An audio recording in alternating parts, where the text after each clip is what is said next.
The relentless beep, beep, beep of the heart monitor was the soundtrack to Sarah Miller's suspended reality. Just before the world dissolved into this gray, muffled existence, she'd been driving home from her graphic design job in downtown Toronto. Humming along to the radio, she pictured Mike waiting, their easy evening ahead, a comforting image that felt as solid and real as the road beneath her tires. She couldn't know that sometimes the greatest dangers aren't the ones you see coming, like the sudden glare of headlights, or the slick, hidden treachery of black ice that suddenly spun her car out of control. Sometimes danger hides much closer, masked by love and familiarity. Then came the screech, the impact, and then nothing.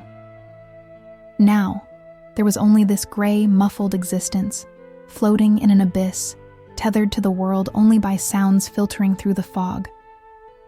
Sarah was 25. Vibrant, ambitious, deeply in love with Mike Ross, her boyfriend of 4 years. They had plans. A condo downtown, maybe near Queen West. Marriage. Kids, eventually. A life mapped out with the comfortable certainty of youth. Now, she was patient, room 3B at St. Michael's Hospital, diagnosed with a severe traumatic brain injury, trapped in a coma. The doctors offered cautious optimism to her distraught parents, but the prognosis was uncertain. Weeks had bled into a month. What the doctors didn't know, what no one knew, was that Sarah wasn't entirely gone. She was adrift, yes, but aware. Fragments of conversations pierced the veil. Nurses checking vitals, her mother's tearful whispers, her father's strained attempts at cheerful encouragement. And Mike was there often, his voice thick with worry, holding her hand, telling her he loved her, begging her to wake up. His presence was a confusing mix of comfort and something else, an undercurrent she couldn't quite grasp in, her hazy state. Then came the day that shattered everything. It wasn't her parents' hushed anxieties or the clinical drone of medical updates. It was Mike's voice, different from when he spoke directly to her. Lower, tense. He wasn't alone. She recognized the other voice.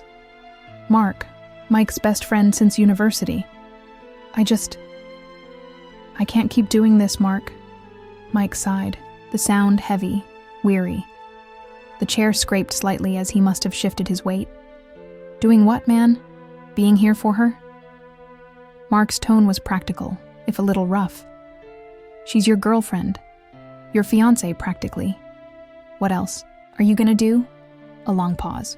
The rhythmic beeping filled the silence. It sounds horrible. God, I know how it sounds. Mike's voice dropped further, barely audible, conspiratorial.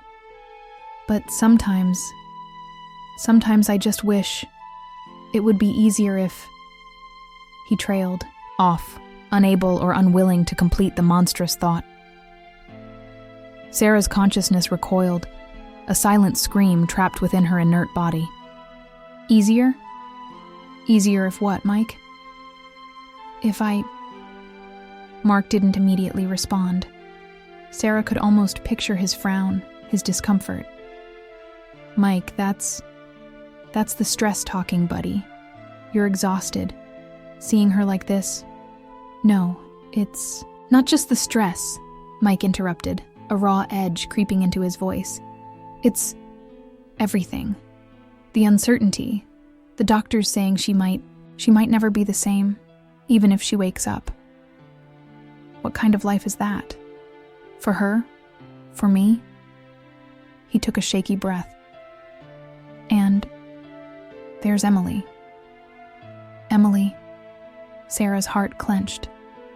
Emily Bell, her closest friend since childhood. The one who knew all her secrets, shared her dreams, the one who was supposed to be her maid of honor. What about Emily? Mark asked, his voice guarded. Things have happened, Mark. Mike admitted, the words tumbling out in a rush, since the accident. Even a bit before, if I'm honest. We got close, too close. It just happened. And now, being here, seeing Sarah like this, and then seeing Emily, I feel like I'm drowning. No. The thought echoed in the vast emptiness of Sarah's mind. Mike and Emily? My Emily?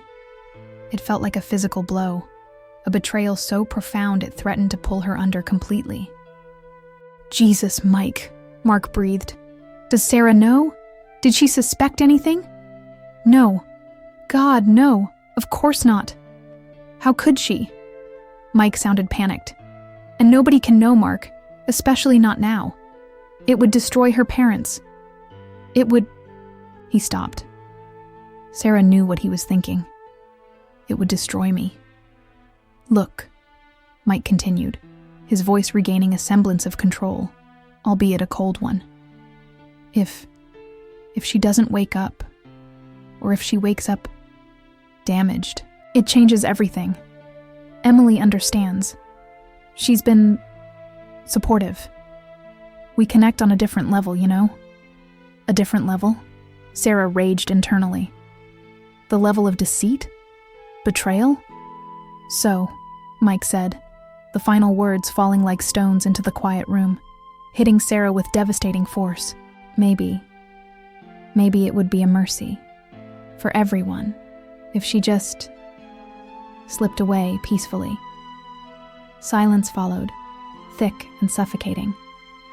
Mark mumbled something non-committal, clearly wanting the conversation to end. Footsteps. The door opened and closed. Mike was gone, but his words remained, seared into Sarah's consciousness. He wished her dead, her Mike, the man who held her hand and whispered loving words. He wished her dead so he could be free to be with her best friend. The pain was immense, a crushing weight. But beneath the pain, something else flickered. A tiny, hard spark of anger, of resolve. If I ever get out of here, if I ever wake up, you will pay for this, Mike. You both will. Weeks turned into another month. Slowly, miraculously, the fog began to lift. Sarah's eyes fluttered open. At first, it was just brief moments of hazy awareness, then longer periods. She could track movement, respond to simple commands. Her parents wept with relief. Mike rushed to her side, his face a mask of joyous tears, clutching her hand, telling her how much he'd prayed for this.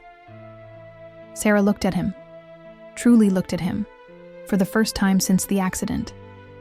She saw the handsome face she loved, the familiar curve of his smile. But now, overlaid on that image were his words, echoing from the gray place. Easier. Wish she would slip away. Emily. She felt a chill despite the warmth of his hand. She knew, with absolute certainty, what she had to do. She couldn't react. Not yet. Revealing what she knew now would achieve nothing but chaos and disbelief. They'd say she was confused, her memory damaged by the trauma. No. She needed to be stronger. She needed to heal, and she needed proof, or at least the perfect moment. So Sarah played her part. She was the grateful survivor, weak but recovering. She offered Mike a tremulous smile, squeezed his hand weakly. When Emily visited, her eyes filled with what looked like relieved tears, Sarah forced herself to accept the hug, fighting back, the bile rising in her throat.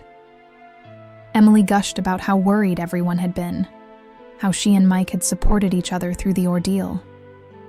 Oh, I bet you did, Sarah thought grimly. The recovery was arduous.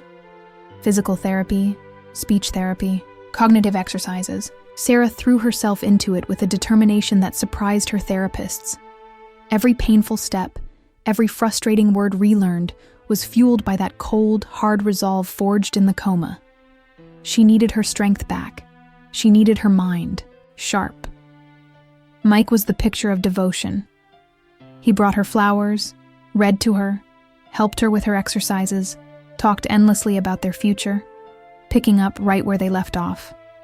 He discussed wedding plans, venues near the distillery district, guest lists. He seemed completely oblivious, confident his terrible secret was safe. Sarah watched him, her heart a confusing mix of lingering affection, suffocating hurt, and icy rage. She watched him interact with Emily when she visited. The fleeting glances, the too casual touches, the shared private smiles when they thought she wasn't looking or was too foggy to notice. Each observation was another nail in the coffin of the love she once felt. Her parents, overjoyed by her recovery and Mike's attentiveness, saw only a loving couple overcoming tragedy. They often remarked how lucky Sarah was to have him. Sarah would just smile tightly and nod, the irony a bitter taste in her mouth. Months passed. Sarah was discharged from the hospital, moving back into the apartment she shared with Mike, a space that now felt tainted. She resumed work part-time. Life was slowly returning to a semblance of normalcy, but for Sarah, it was a charade. The wedding planning kicked into high gear. Deposits were paid, a hefty $10,000 for the venue, $5,000 for the caterer. Dresses were chosen. Invitations were sent out. Emily, her supposed maid of honor, helped Sarah address envelopes, her chatter about color schemes and floral arrangements grating on Sarah's nerves. Mike seemed genuinely excited, perhaps seeing the wedding as the final step in erasing the nightmare of the past year, cementing his future. Sarah let it all happen. She went through the motions, attended the tastings, smiled for the engagement photos. Inside, she was counting down the days, not to the wedding, but to the day before. The day arrived, crisp and clear, a perfect late autumn Toronto day. The wedding rehearsal was scheduled for the evening, followed by a dinner. Sarah woke up early. Mike was still asleep beside her, breathing softly. She looked at his peaceful face and felt nothing. Just a cold emptiness where love used to be. She spent the morning making final calls, confirming details. She met her loyal friend Jen, not Emily, for coffee, needing a moment of genuine connection before the storm broke. Jen, unaware of the real drama, bubbled with pre-wedding excitement. Sarah managed to deflect her enthusiasm, pleading nerves. That afternoon, Mike came home from a final suit fitting, whistling. He wrapped his arms around her from behind. "Tomorrow, Mrs. Ross," he murmured into her hair. Sarah stiffened but didn't pull away immediately. She turned slowly in his arms to face him. She kept her voice calm, level. "Mike, we need to talk, before the rehearsal." He looked surprised. "Sure, babe. Everything okay? Getting cold feet?" He chuckled, but a flicker of unease crossed his face. "No," Sarah said, her gaze steady. "Not cold feet, just clarity." She led him to the living room sofa. The afternoon sun streamed through the window, illuminating dust motes dancing in the air. It felt surreal, staging this conversation in the heart of the life they had supposedly built together. "Mike," she began, taking a deep breath. "Do you remember visiting me in the hospital? When I was, in the coma?" He nodded, his expression softening with faux sympathy. "Of course, Sarah. Every day. I barely left your side." "I know," she said. "I heard you. I heard you talking to me, telling me you loved me." She paused, letting the words hang in the air. "But I also heard other things." Mike's smile faltered. "Other things? What do you mean? The doctors? Your parents?" "No, Mike," Sarah said, her voice dropping slightly, mimicking the tone she'd heard that fateful day. "I heard you talking to Mark." The color drained from Mike's face. He stared at her, his eyes wide with disbelief, then dawning horror. "What? What are you talking about? You couldn't have... Couldn't I?" Sarah's voice was quiet but cut through the air like ice. You were sitting by my bed. Mark was there. You said you couldn't keep doing it. You said it would be easier if I just slipped away. Mike recoiled as if struck. Sarah, no. You must have misunderstood. The drugs, the injury, your memory. My memory is perfectly clear, Mike, she interrupted, her voice hardening. You wished I would die. You said it would be a mercy. For everyone. She leaned forward slightly. And then you mentioned Emily. Mike flinched violently. He opened his mouth, then closed it again. Denial was useless. He knew it. His face crumpled. You talked about how things had happened between you two.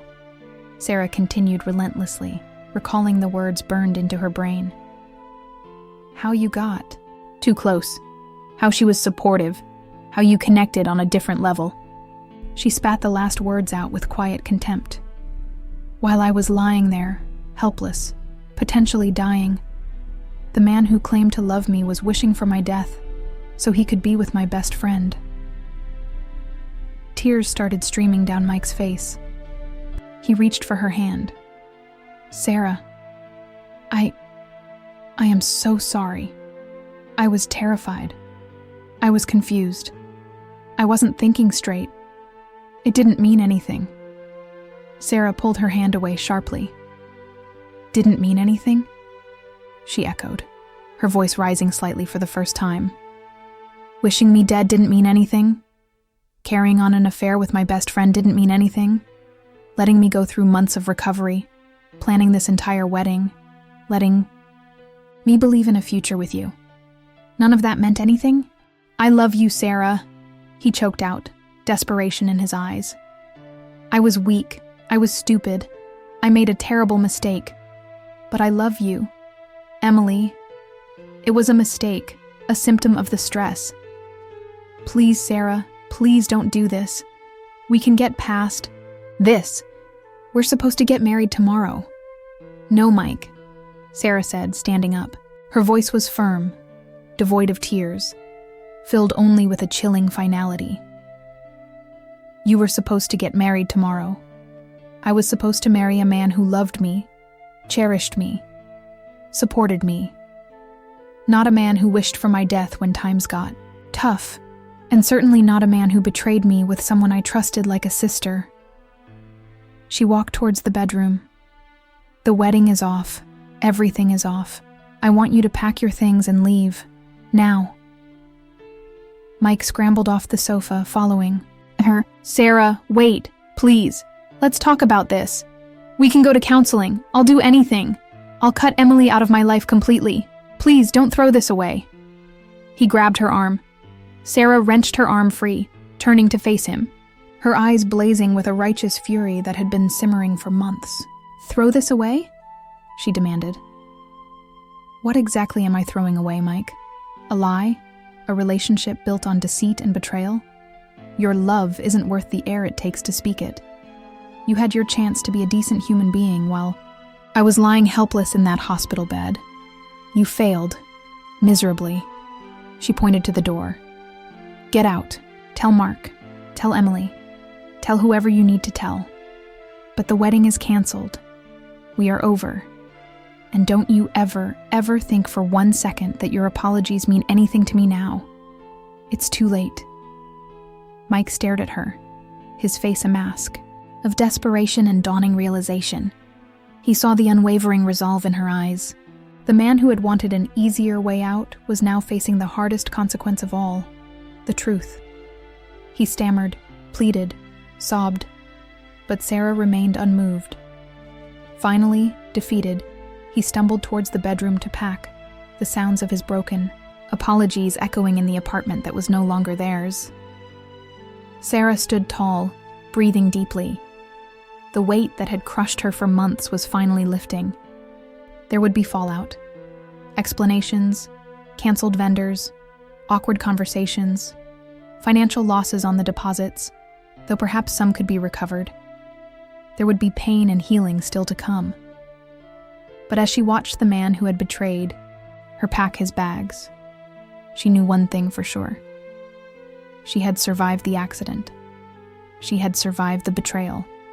And she was finally, truly, free. Her second chance at life would not include him. He had made his choice in that hospital room. Now, she was making hers, and she wasn't looking back.